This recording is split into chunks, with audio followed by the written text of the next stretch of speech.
किशोरी by क्या लेती थी? किशोरी बाई की वार्ता पढ़ो। बचपन में विधवा हो गई, बचपन में विधवा हो गई किशोरी बाई, बाल विधवा हो गई और अपनी बहन के यहाँ रहती, अपने बहन के यहाँ चाकरी करके सेवा करके अपने बहन के यहाँ भोजन करती।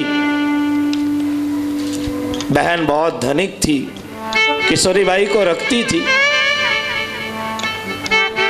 और जब किशोरी बाई युवावस्था में प्रवेश करती है, जब युवावस्था में प्रवेश करती है, तब किशोरी बाई को कोढ़ हो गया, पूरे शरीर में कोढ़। इतनो दुर्गंध आवे वाके शरीर से कि वाके पास कोई जाए नहीं। कोढ़ के कारण किशोरी बाई के शरीर से इतना दुर्गंध आता था कि कोई भी व्यक्ति किशोरी बाई के पास नहीं जाता। बहन भी छोड़कर चली गई, बच्चे भी छोड़ करके चले गए। बहन के जो बच्चे थे वो भी पास न जाते। एक नौकरानी को रख दी, ये उसकी चाकरी करेगी, पर नौकरानी भी पास में न जाती।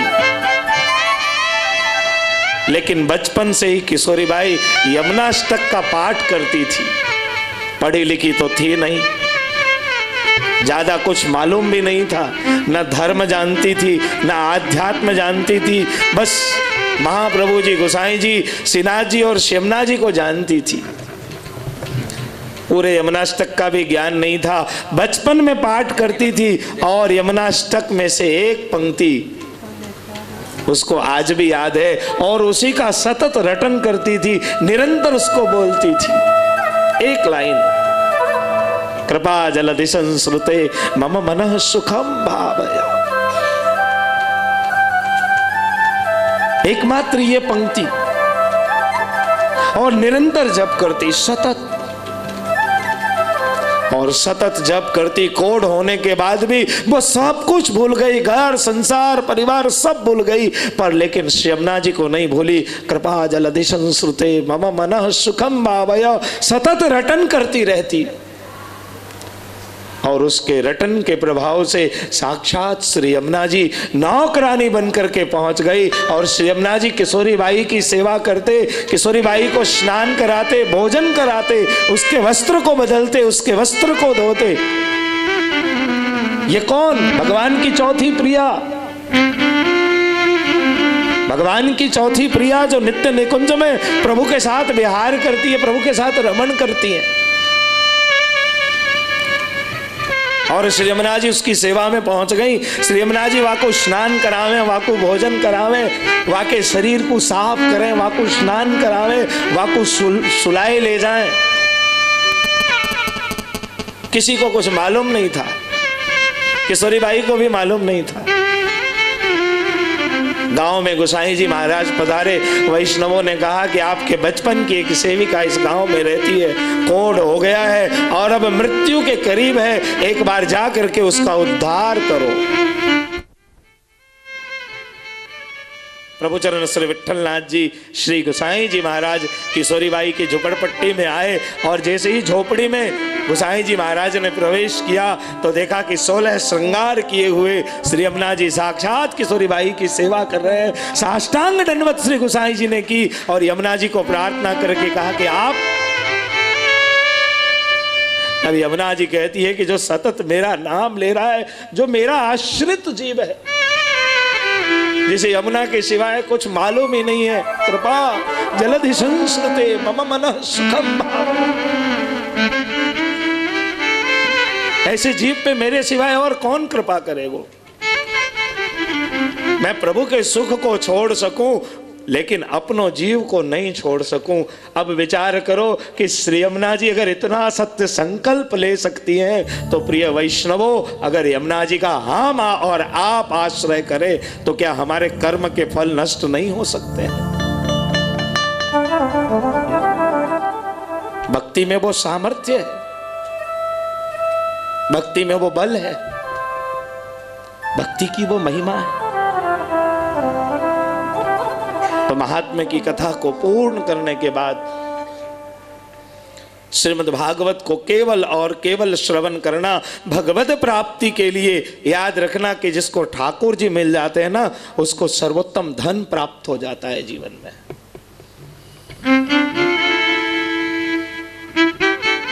प्रहलाद जी ने क्या मांगा नरसिंह भगवान से? प्रहलाद जी ने इतनी ही तो बात की कि बस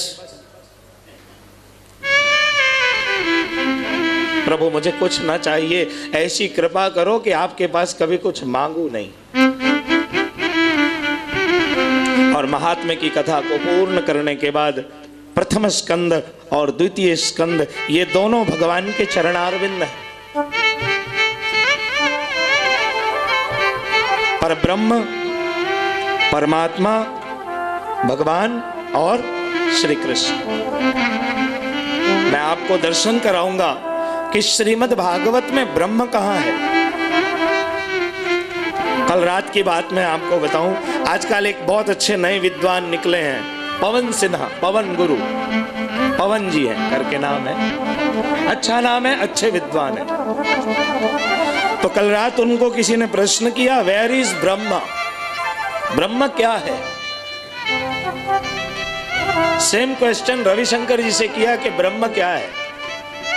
मैं उसको अच्छी तरह से देख रहा था कि इन लोगों ने आखिर जवाब क्या दिया। मैंने 2 घंटे अपने बर्बाद किए, 2 घंटे बराबर बर्बाद किए रात में, लेकिन मैंने देखा कि 2 घंटों में इन लोगों ने आसपास इधर उधर की बातें की, लेकिन ये नहीं बता पाया कि ब्रह्म क्या है। प्रियजनों, कारण इसका मालूम है। आज के जो विद्वान हैं, आधुनिक विद्वान, वो रजनीश को पढ़ करके, जय कृष्णमूर्ति को पढ़ करके, योगानंद को पढ़ करके, अरविंद को पढ़ करके आ रहे हैं। कोई आचार्य को पढ़ करके नहीं आ रहा है। अगर एक बार ईमानदारी से शंकराचार्य जी से लेकर के वल्लभाचार्य जी तक में किसी एक को भी पढ़ लिया होता अपने अच्छे ढंग से, तो धर्म और आध्यात्म की कीमत को उसी समय समझ जाते। यही विडंबना है हमारी, यही समस्या है हमारी। आप देखोगे कि भागवत में ब्रह्म कहां है। यह हमारा और आप दोनों का प्रश्न है, वेयर इज ब्रह्म? ब्रह्म क्या है भाई? और ब्रह्म भागवत में कहां है? भागवत में परमात्मा कहां है? परमात्मा का मीनिंग क्या होता है? भागवत में भगवान कहां है? भगवान का मीनिंग क्या होता है? भगवान मतलब क्या? और भागवत में कृष्ण का, कृष्ण मतलब क्या? क्योंकि कृष्ण पे तो बहुत लोगों ने फोकस किया। कृष्ण एक हुए, फिर ये तिरुपति, जगन्नाथ जी, विठोबा, श्रीनाथ जी, ये क्या है फिर? याद रखना, वेदांता की शुरुआत होती है अथा तो ब्रह्म जिज्ञासा। आपके दक्षिण में लोग काफी वेदांता को पढ़ते हैं। वेदांता की शुरुआत है अथा तो ब्रह्म जिज्ञासा। हमारे यहाँ कई इज्म है, जैनिज्म है, बौद्धिज्म है, शैविज्म है, फिर वैष्णविज्म है, और वैष्णविज्म में पुष्टि मार्गीय निर्गुण भक्ति है। और मैं संक्षिप्त में सभी विषयों को लूंगा, क्योंकि मेरा उद्देश्य सिर्फ कथा सुनाना नहीं है, मेरा उद्देश्य भागवत समझाना है। याद रखना अपना पॉइंट क्या है। अपना उद्देश्य है श्रीमद् भागवत को समझना। सास, ससुर, जेठ, किसी के मुंह से सुना होगा कि भगवान कैसे है। आपने एक वर्ड सुनी होगी, एक शब्द।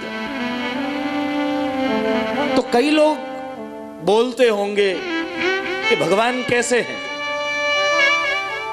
तो आपने सुना होगा लोगों के मुंह से कि भगवान जो हैं कर्तुम, अकर्तुम,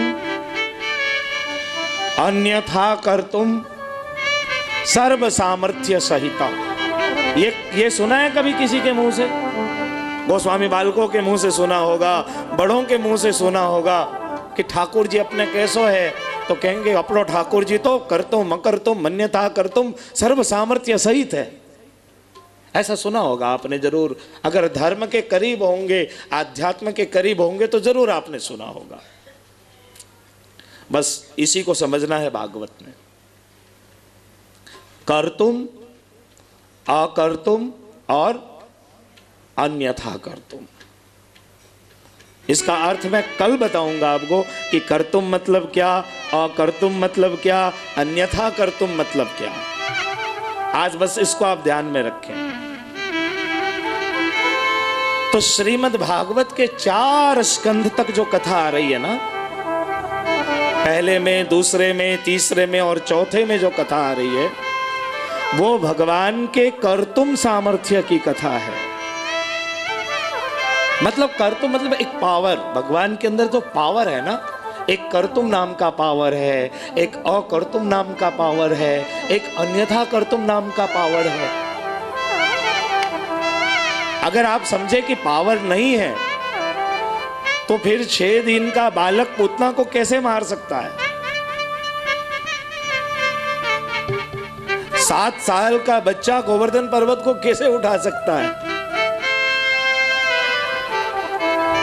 तो श्रीमद् भागवत के 4 स्कंधों में जो कथा आती है, उस कथा के अंतर्गत प्रभु के कर्तुम सामर्थ्य की कथा है। बस बोल जाता हूं क्योंकि इसमें सभी वर्ग बैठे हैं, कई बहुत पढ़े लिखे विद्वान वैष्णव भी बैठे हैं। तो प्रथम 4 स्कंद में, मतलब ये जो श्रीमद् भागवत का आप दर्शन कर रहे हो ना, इसके पहले 4 स्कंद में प्रभु के कर्तुम सामर्थ्य की कथा है। फिर 5, 6, 7 और 8 स्टोरी तो सबको मालूम है, कौन से स्कंद में कौन सी स्टोरी है, कल भी मैंने बता दी थी। 5, 6, 7 और 8 इन 4 स्कंद में प्रभु के अकर्तुम सामर्थ्य की कथा है।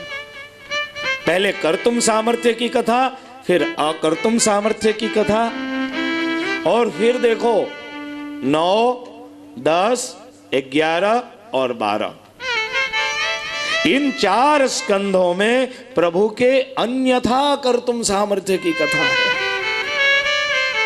कर्तुम, अकर्तुम और अन्यथा कर्तुम।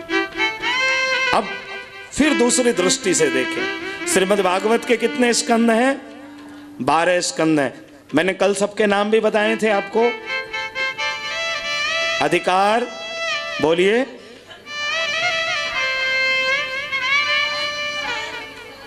हाँ, फिर क्यों घोटाला कर रहे हो?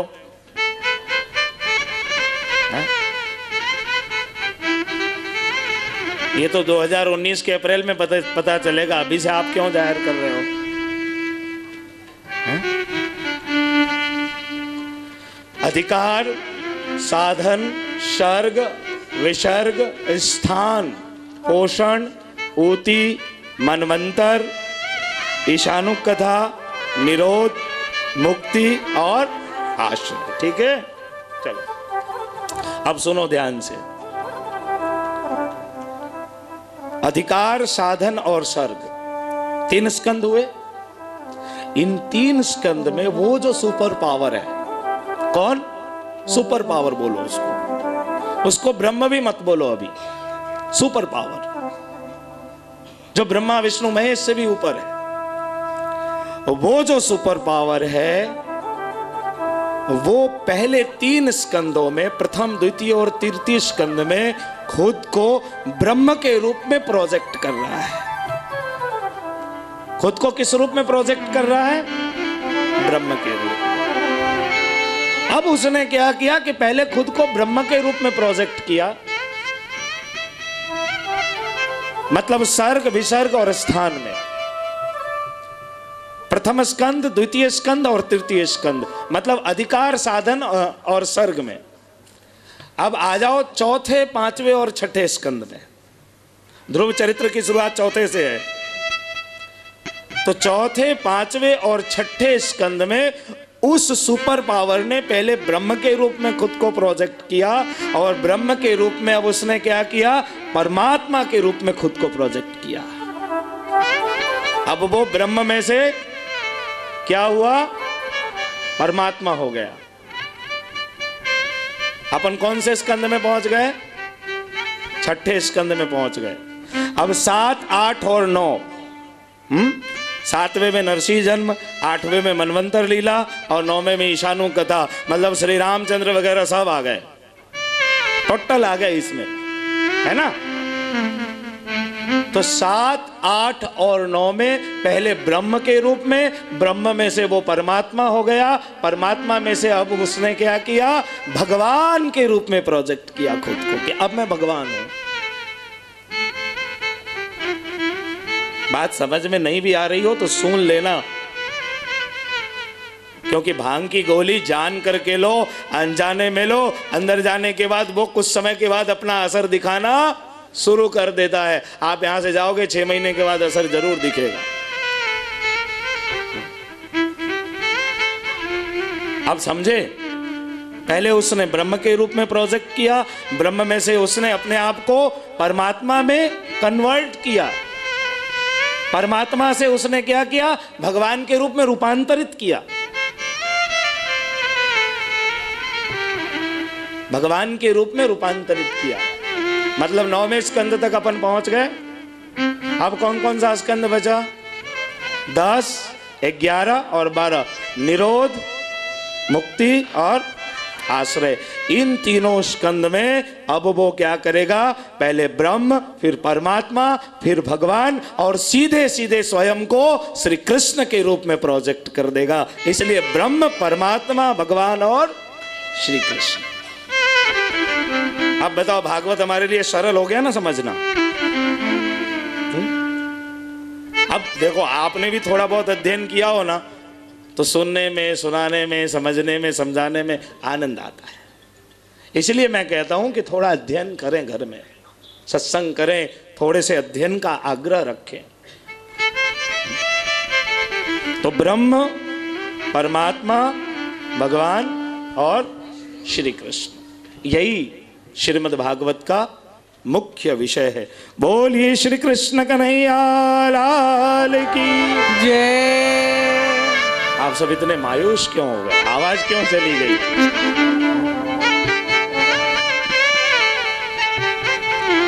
आइए एक बार भगवत नाम लेकर के और उसके बाद प्रथम स्कंद में प्रवेश करेंगे। बोलिए श्री भागवत भगवान की जय।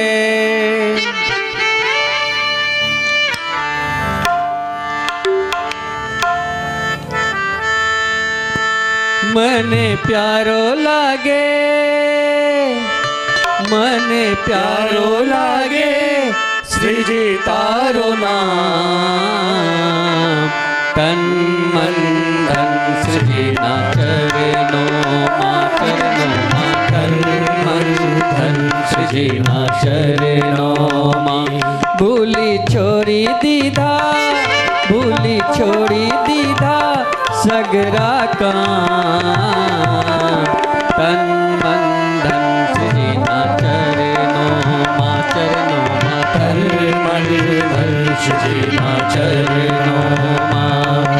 श्रीनाथ जी, श्रीनाथ जी, श्रीनाथ जी, श्रीनाथ जी, श्रीनाथ जी, श्रीनाथ जी, श्रीनाथ जी, श्रीनाथ जी, श्रीनाथ जी। श्री राधे राधे राधे।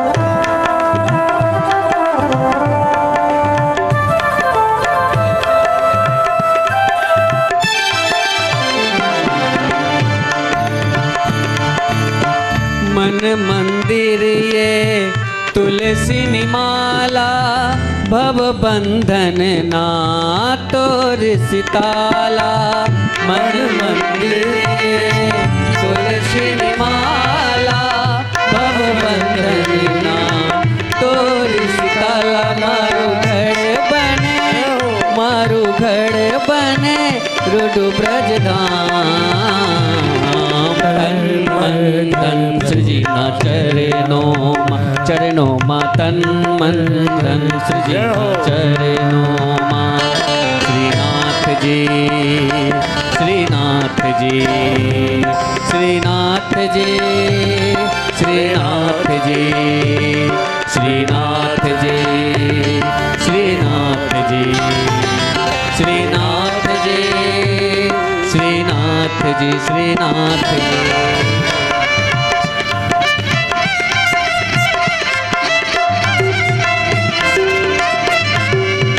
श्री राधे। चलिए मीठी मीठी तालियों की सेवा करते हुए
प्रहर बनी रहो तेरी दासी चरणों मतारा मथुरा नकासे आठ प्रहर बनी रहो तारा दासी चरणों मतारा मथुरा नकासे मांगू एक हवे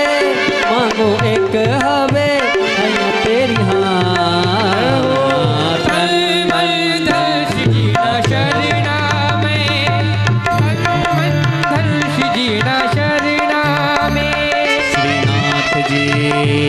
श्रीनाथ जी श्रीनाथ जी श्रीनाथ जी श्रीनाथ जी श्रीनाथ जी श्रीनाथ जी श्रीनाथ जी श्रीनाथ जी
मन मंदिर ये तुलसी निमाला भव बंधन ना तोर सिताला मन मंदिर ये तुलसी निमाला भव बंधन ना तोर सिताला मारू घड़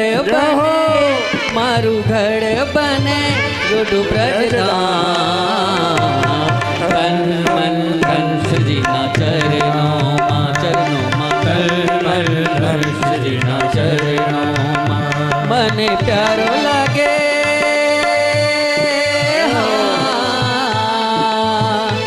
मनो प्यारे लागे श्री जी तारो नाम तन मन धन श्री जी ना चरणों मां तन मन धन श्री जी ना चरणों मां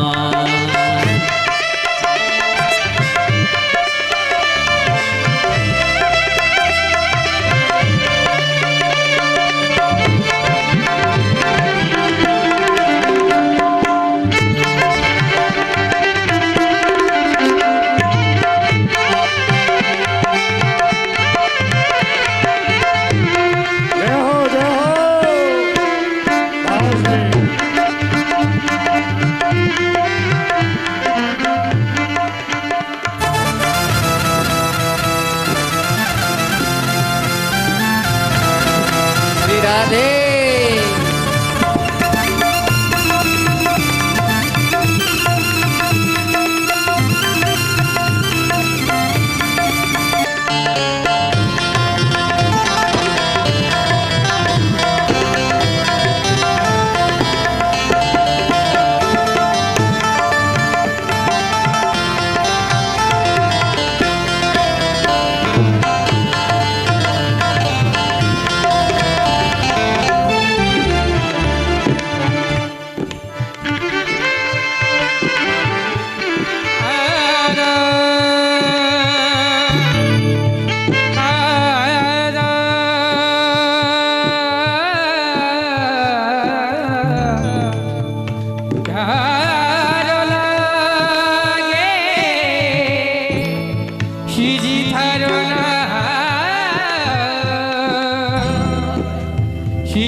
प्रहर बनी रहो तारी दासी चरणों मतारा मथुरन काशी 8 प्रहर बनी रहो तारा दासी चरणों मतारा मथुरन काशी मांगो एक हबे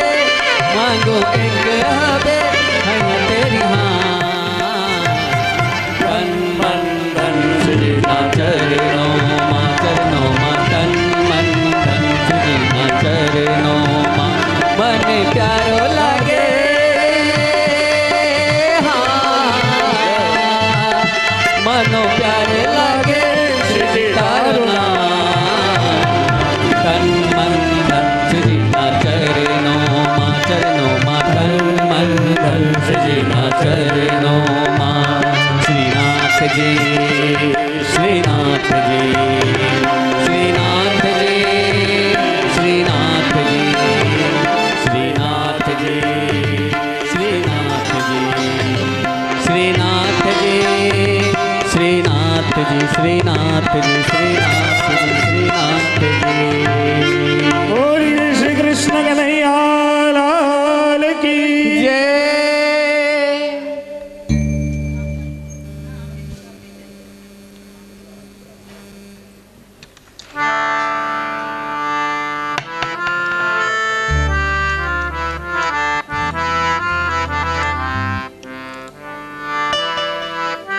तो आइए हम श्रीनाथजी बाबा के प्रथम चरण अरविंदों को स्पर्श करें।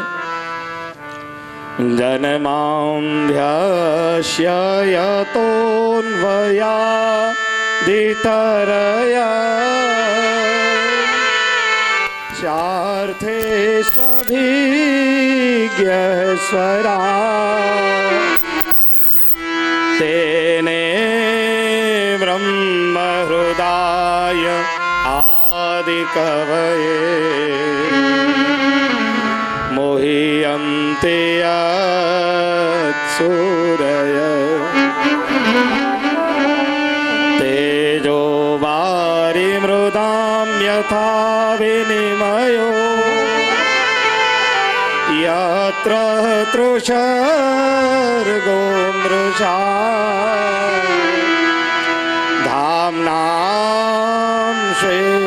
सदा निरस्त कुहकम् सत्यं परं धीमहि सत्यं परं धीमहि सत्यं परं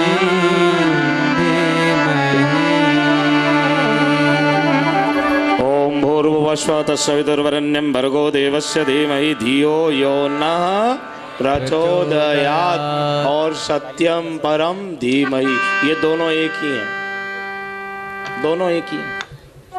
अभी तो क्या है कि थोड़े से भागवत को रगड़ करके अगर अपन उठाएं तब जाकर के शास्त्र का निचोड़ प्रकट होता है, थोड़ा सा रगड़ने है? उसके बाद जो है ना शास्त्र का रस अपने आप प्रकट होता है। अब देखो वेदांता जो ब्रह्म सूत्र है, जिसको वेदांता भी कहते हैं ब्रह्म सूत्र भी कहते हैं, उसका जो प्रथम सूत्र है वो है जन्माद्यस्य यतः और दूसरा सूत्र है अथातो ब्रह्म जिज्ञासा। अब ये श्रीमद् भागवत की शुरुआत कहां से हो रही है? जन्माद्यस्य यतः, और वेदांत सूत्र की शुरुआत भी हो रही है जन्माद्यस्य यतः। देखो एक बात समझो कि हमारे भारत में जो लोग आचार्य कहलाए वो आचार्य क्यों बने? आज की तारीख में कोई खुद को जगत गुरु कहता हो, खुद को आचार्य कहता हो तो समझ लेना कि ये बकवास है। पहली बात तो मैं आपको ये बता दूं, ये आचार्य की पदवी किसको प्राप्त होती थी आज से 500 साल पहले? तो वेद व्यास जी ने कलयुग शुरू होते ही विचार किया, थोड़ी सी स्टोरी को भी जाने आप, आनंद आएगा आपको, शास्त्र की जानकारी होगी। हमारे यहाँ 4 वेद हैं और वेद के 6 अंग हैं। नाम याद है किसी को? मैं कई बार बता चुका हूं। वेद के कितने अंग हैं? 6 अंग हैं। जैसे श्रीमद् भागवत के 12 अंग हैं, उसी प्रकार से वेदो नारायण साक्षात, वेद क्या है? साक्षात नारायण है। और वेद के 6 अंग हैं। उन अंगों का नाम मैं बोल रहा हूं, आप ध्यान रखिए। वैयाकरण, ज्योतिष, निरुक्त, कल्प, शिक्षा और छंद, ये वेद नारायण के 6 अंग हैं। पहले वेद जो है ना वो 4 भागों में विभक्त नहीं था। वेद व्यास जी ने क्या किया कि वेद को 4 भागों में विभक्त किया। वेद जो है ना, वेद का मीनिंग क्या होता है? तो आप बचपन में संस्कृत पढ़े होंगे, जब याद होगा कि शब्द रूपावली और धातु रूपावली दोनों पढ़ने में आया होगा। हैं? रामः रामौ रामः प्रथमा, रामं रामौ रामाण द्वितीया, रामेण रामाभ्याम रामैः तृतीया। पढ़े थे? जरूर पढ़े होंगे, मतलब 1 to 10 में तो आया ही आया होगा, और उसके लिए डंडे भी खाए होंगे। श्योर, बिल्कुल वो होना ही होना है। तो एक अपने यहाँ होता है शब्द रूपावली और एक होता है धातु रूपावली। तो धातु जो है ना, ये धातु रूपावली है विद। विद अपन नहीं बोलते हैं शिक्षा विद, किसी को बोलते हैं ना शिक्षा विद है। तो ये जो विद शब्द है ना, ये विद शब्द पे से वेद शब्द की उत्पत्ति हुई है। मतलब के विद शब्द से वेद शब्द उत्पन्न हुआ है। तो विद का मतलब होता है ज्ञान, ज्ञान का मतलब होता है प्रकाश, और प्रकाश का मतलब होता है परमात्मा, ब्रह्म। मतलब कि जिसको पढ़ने से, जानने से, समझने से जीव को संसार का ज्ञान मुक्त होकर के ब्रह्म ज्ञान की प्राप्ति हो जाए, उस ग्रंथ का नाम है वेद। देखो हमारा जो धर्म है ना, वो हिंदू धर्म नहीं है। हमारे धर्म का नाम क्या है? सत्य सनातन वैदिक धर्म। आप अपने बच्चों को भी बताएं और स्वयं भी जानें। हमारा धर्म कौन सा है? सत्य सनातन वैदिक धर्म है। मतलब हमारी जो मातृसत्ता है जिसको हम फॉलो करते हैं, जैसे मुसलमान कुरान और हदीस को फॉलो करता है, क्रिश्चियन जो है वो बाइबल को फॉलो करता है, बौद्धिज्म में बुद्ध की जो वाणी है उसको फॉलो करते हैं, सिख संप्रदाय में गुरु नानक देव जी की जो वाणी है उसको फॉलो करते हैं। और हमें किसको फॉलो करना है? वेद को फॉलो करना है। अब वेद में से कई सारे संप्रदाय प्रकट हुए, है ना, जो वेदों में से प्रकट हुए हैं। मतलब जिनके संप्रदाय में जाने के बाद वेद के सिद्धांत के साथ कोई छेड़छाड़ न हुआ हो, उसे कहते हैं वैदिक संप्रदाय। बात समझना, मैं आपको समझाने बैठा हूं। कथा तो बिल्कुल सुनाऊंगा ही सुनाऊंगा, कथा से अलग नहीं जा रहा हूं, ना संसार की ना लौकिक बातें कर रहा हूं। आप किसी चीज को अच्छे से समझ सके। तो जिनके संप्रदाय में वेद के नियमों का पूर्ण पालन हुआ, वे सारे वैदिक संप्रदाय है ना। तो वेद के अंग कितने हैं? 6 अंग। षडंगो वेदा। तो वेद व्यास जी ने क्या किया कि वेदों का विभाजन किया, और वेदों का विभाजन करने के बाद वेद व्यास जी ने क्या की, पहले पुराणों की संख्या एकत्रित थी, अलग अलग पुराण नहीं थे। तो वेद व्यास जी ने पुराणों को 17 भागों में विभक्त किया। कितने भागों में? 17 भागों में। अब वेदों को 4 भाग में बांट दिया, उसके बाद भी समझना बहुत मुश्किल, समझ में ही नहीं आवे, क्योंकि आप भी जानते हो वेदों की शैली अलग है। मंत्र में और श्लोक में दोनों में फर्क है, दोनों एक नहीं है। तो फिर वेद व्यास जी ने क्या किया, वेद में से उपनिषद को अलग कर दिया। उपनिषदों की संख्या कितनी है अपने यहां? 108। कितने उपनिषद हैं? 108। उपनिषद का मतलब क्या होता है?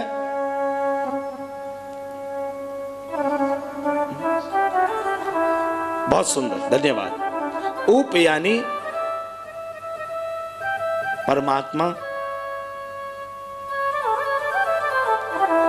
उप प्लस नी प्लस सद, ये 3 शब्द है। जिस गुरु के पास बैठ करके परमात्मा की अनुभूति हो उसे उपनिषद कहते हैं। मतलब जिस सदग्रंथ को पढ़ने से, जिस सदग्रंथ के पास जाने से परमात्मा अंदर से स्फुरायमान होने लग जाए, उसे उपनिषद कहते हैं। और उसकी संख्या है 108। फिर भी डिफिकल्ट हो गया कि भाई उपनिषद भी बहुत डिफिकल्ट है, कठिन है, कलयुग के लोग नहीं पढ़ पाएंगे। तो फिर वेदांत सूत्र की रचना की। कौन से सूत्र? वेदांत सूत्र। इसको कहते हैं ब्रह्म सूत्र। इस ब्रह्म सूत्र पे जो व्यक्ति अपनी टीका लिखता था उसे उस समय आचार्य की पदवी प्राप्त होती थी, और उसमें पहला नाम है जगतगुरु शंकराचार्य जी का, दूसरा नाम है जगतगुरु रामानुजाचार्य जी का, तीसरा नाम है जगतगुरु निम्बारकाचार्य जी का, चौथा नाम है जगतगुरु माधवाचार्य जी का, और 5वां और अंतिम नाम है जगतगुरु श्रीमद् वल्लभाचार्य चरण का। और बाकी ये जितने हैं सब फालतू बकवास है, इनके पास कोई वैदिक सिद्धांत नहीं है। इन लोगों ने वेद के सिद्धांत को कुचल दिया है, कुचल दिया है, बिल्कुल बर्बाद कर दिया है। अभी 8 दिन पहले मेरे पास एक व्यक्ति आया, बोला वेदों में कहीं मूर्ति पूजा नहीं है। तो मैंने सीधे सीधे प्रश्न पूछ किया कि वेद पढ़े हो? बोला पढ़ा हूं। मैंने बोला किसका लिखा हुआ अर्थ पढ़े हो? दयानंद सरस्वती। मैंने कहा माफ करना, वो हमारी परंपरा में मान्यता में नहीं है। वेदों पे भारत में दो लोगों ने अर्थ लिखा है, एक श्री राम शर्मा आचार्य जी ने और एक श्री दयानंद सरस्वती जी ने, और दोनों का अर्थ हम सत्य सनातन धर्म में नहीं मानते। सत्य सनातन वैदिक धर्म के अंतर्गत दोनों को मान्यता नहीं दी जाती है। यह व्यासपीठ से कह रहा हूं। वेदों के अर्थ को न शंकराचार्य जी ने लिखा न वल्लभाचार्य जी ने लिखा। क्यों? क्योंकि वेद जो है ना अपौरुष्य है, उसका अर्थ कोई कर ही नहीं सकता है। उसका अर्थ कोई नहीं कर सकता, तो फिर उसके अर्थ को समझना कैसे? तो वेदव्यास जी ने ब्रह्मसूत्र की रचना की।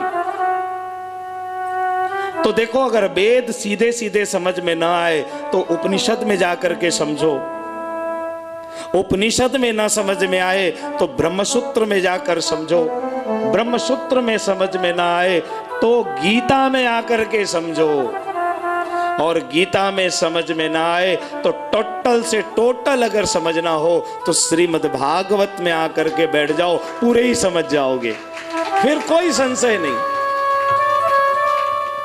फिर कोई संशय नहीं।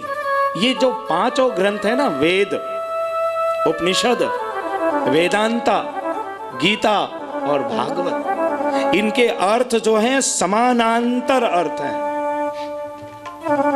इसीलिए इसकी अपनी महिमा है और अपनी विशेषता है। विशेष क्या कहूं, कथा के समय में समय का बहुत अभाव होता है और इसी में बहुत सारी कथा भी सुनानी होती है।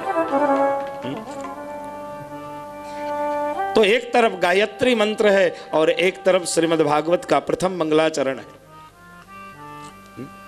तो मंगलाचरण में क्या कह रहे हैं? जन्माद्यस्य यतन्वयादितरे अच्छार्थेषु विज्ञस्वराट् तेने ब्रह्म हृदय आदि कवये मुह्यन्ति यत्सूरय तेजो वारिमृतां यथा विनिमयो यत्र तत्र सर्गो मृषा धाम्नां स्वेन सदा निरस्तकुहकं सत्यं परं धीमहि। और एक तरफ गायत्री मंत्र है। गायत्री मंत्र तो आप सबको याद है। अब गायत्री मंत्र और श्रीमद् भागवत दोनों में क्या अंतर है वो समझ लो। जैसे आपने कहा चंदन कृष्ण शास्त्री,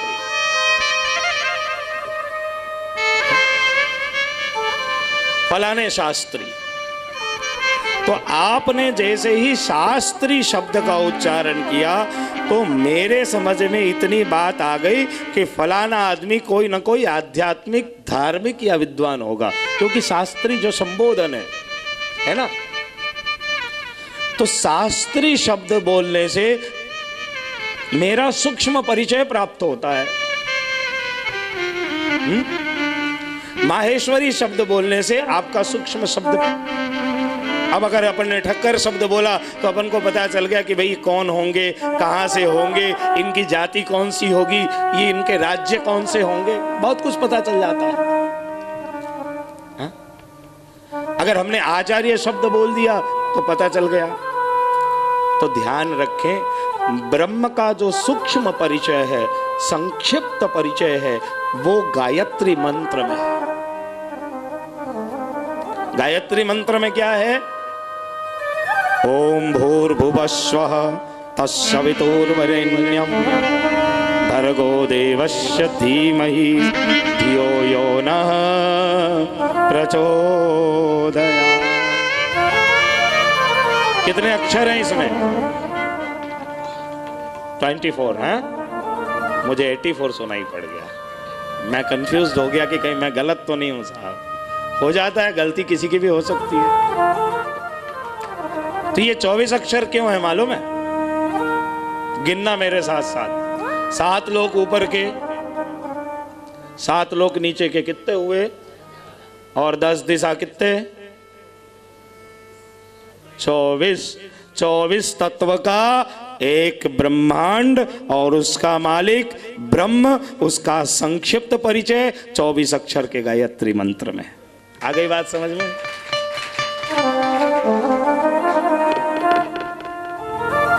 अब ये तो भाई शास्त्री की बात हुई कि इसका नाम शास्त्री है, तो आई थिंक ऐसा होना चाहिए। पर अब बृहद परिचय कैसे मिलेगा? किसका जन्म कहाँ हुआ, ये पला बड़ा कहाँ पे, ये सयाना कहाँ हुआ, कौन से गुरु के पास रहा, कहाँ इसकी शिक्षा दीक्षा हुई, तो पूरी परिचय लिखी जाएगी ना, हैं?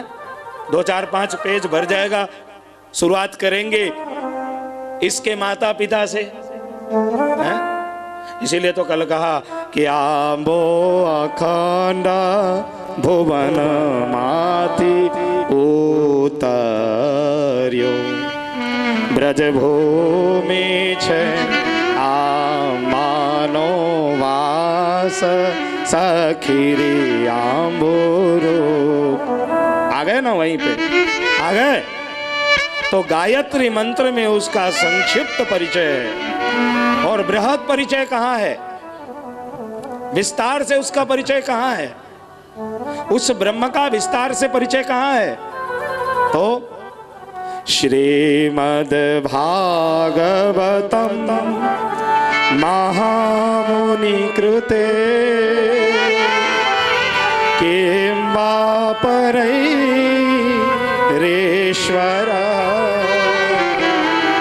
3 श्लोक हैं साहब। प्रथम श्लोक में ब्रह्म का परिचय है, दूसरे श्लोक में श्रीमद् भागवत का परिचय है, और तीसरे श्लोक में श्रीमद् भागवत के रस का परिचय है। ये 3 ही श्लोक है। एक बीज भाव है, एक वृक्ष भाव है, और एक फल भाव है। बीज, वृक्ष और फल। तो बीज क्या है? तो बीज जन्म है, कृष्ण जन्म है। वृक्ष क्या है? वो श्रीमद् भागवत है, कृष्ण चरित्र है। और फल क्या है? तो कृष्ण रस की जो प्राप्ति है ना, वही फल है। तो निगम कल्पतरोर गलितम फलम शुक मुखादमृत द्रव संयुतम एवत भागवतम रसमालयम मुहुरहो रसिका भुवि भावुका। अब क्या कह रहे हैं? जैसे आम के बगीचे में आप जाओ, जब आप पेड़ के पास खड़े रहोगे तो उसमें से आम का जो है ना, वो हल्का हल्का सुगंध आएगा। आपको महसूस होगा कि ये वृक्ष है, आंबानो बगीचो छे, आंबानो झाड़ छे, एम करीने आपने ख्याल આવી જાય કે નહીં આ આંબાનો જ ઝાડ છે, કારણ કે આમાંથી આંબાની સ્મેલ આવે છે। अब देखो, और ज्यादा महसूस करने के लिए क्या करोगे? उसके पत्ते को तोड़ लोगे, थोड़े से मुंह में डाल करके चबा करके देखने की कोशिश करोगे कि वास्तव में ये वही है कि कुछ और है, तो पता चलेगा कि नहीं। ना पढ़ो, बहुत आवाज करे। हाँ? तो पत्ता को चबाओगे तो थोड़ा सा महसूस होगा कि नहीं यही है, ठीक है। डाली को सूंघोगे, वृक्ष को सूंघोगे, उसमें से भी वही के वही स्मेल आएगा। उसके बाद क्या करोगे? आम के फूल के पास जाओगे, उसमें से भी मादक सुगंध आएगा। उसके बाद फल निकलने के बाद फल को लेकर के मुंह में जैसे ही रखोगे, पता चला कि पूरे आम का स्वाद न इस वृक्ष में है, न इस डाली में है, न इस पत्ते में है। वास्तव में आम का स्वाद तो आम के फल में ही है। ठीक उसी प्रकार से वेद में जाओगे तो वेद में ब्रह्म की अनुभूति है। आप समझो ध्यान से मेरी बात,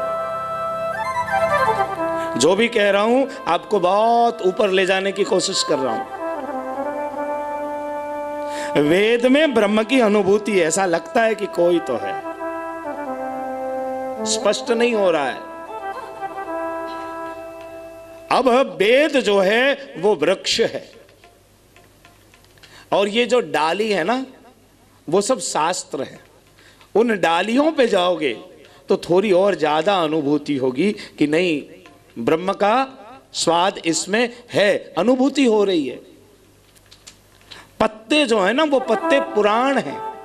विष्णु पुराण पढ़ोगे, विश्वकर्मा पुराण पढ़ोगे, शिव पुराण पढ़ोगे, देवी भागवत को सुनोगे, सब जगह कृष्ण की चर्चा है। ब्रह्म की अनुभूति होगी कि नहीं, कोई तो ब्रह्म है जो दिख नहीं रहा है। उसके बाद उस आम के फूल मतलब मंजरी के पास जाओगे जिसमें सुगंध है, लेकिन वो दिख, स्वाद, सुगंध है लेकिन स्वाद नहीं है। तो ये सुगंध क्या है? तो वो है गीता जी। गीता जी में जाओगे तो श्री कृष्ण की वाणी रूपी सुगंध आपको प्राप्त होगी, ब्रह्म का सुगंध मिलेगा आपको गीता में। लेकिन आपको चखना क्या है? आपको तो रस लेना है, ब्रह्म का स्वाद लेना है, ब्रह्म की अनुभूति करनी है, चखना है ब्रह्म को। तो ब्रह्म को चखोगे कैसे? तो कहा कि पीबत भागवतम रसमालयम्। ब्रह्म का जो रस है ना, ब्रह्म का अगर स्वाद लेना हो, ब्रह्म को चखना हो, ब्रह्म को पीना हो, ब्रह्म का आस्वादन करना हो, तो एक बार श्रीमद् भागवत की सरिता में जाकर बैठ जाएं। जैसे ही आप श्रीमद् भागवत में प्रवेश करेंगे, आपको ब्रह्म की अनुभूति होने लगेगी। इसलिए ब्रह्म को समझने के लिए कहीं और जाने की जरूरत नहीं, किसी से पूछने की जरूरत नहीं। ब्रह्म कहाँ है? तो ब्रह्म श्रीमद् भागवत में है।